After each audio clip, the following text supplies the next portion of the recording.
இப்போ நான் பண்ணுற இந்த கேக் பார்த்தீங்கன்னா நம்மளோட புது கஸ்டமருக்காக தான் பண்ணிட்டு இருக்கேன். ஸோ இது வரைக்கும் அவங்க என்கிட்ட கேக் வாங்கினது கிடையாது. இதுதான் ஃபர்ஸ்ட் டைம். பட் இருந்தாலும் இப்போ நான் பண்ணுற இவங்களுக்கு இந்த கேக்கு 5வது கேக்கு எப்படின்னு கேட்குறீங்களா? ஸோ இந்த கஸ்டமர் பார்த்தீங்கன்னா ரெஃபரன்ஸ் மூலியமாக தான் வந்தாங்க. நம்மகிட்ட ஆல்ரெடி கேக் வாங்கியிருந்த ஒரு கஸ்டமர் வந்து நம்மளை ரெஃபர் பண்ணி இவங்களோட பையனோட பர்த்டேக்காக கேக் வாங்கியிருக்காங்க.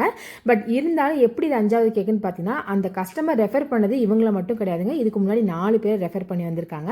இவங்க 5வதா ரெஃபர் பண்ணவங்க. அப்போ இப்போ நான் பண்ணுறது கேக் 5வது கேக் பார்த்தீங்கன்னா 2 kg ப்ளூபெரி ஃப்ளேவரில் தான் கஸ்டமர் கேட்டிருந்தாங்க. 2 டயரில் பண்ணி கொடுத்துருங்க. ப்ளூ கலர் தீம் போது பாய் பேபிங்கிறனால. அது மட்டும் இல்லாமல் சிங்சாங் தீம்னா ரொம்ப பிடிக்கும். அந்த கார்ட்டூன் ரொம்ப பார்ப்பேன் என் பையன். ஸோ அதனால ஒரு 2-3 டாப்பர் மட்டும் வச்சு கொடுங்க. ரொம்ப பெரிய கஸ்டமைசேஷன் ஒன்றும் வேண்டாம்னு சொன்னாங்க.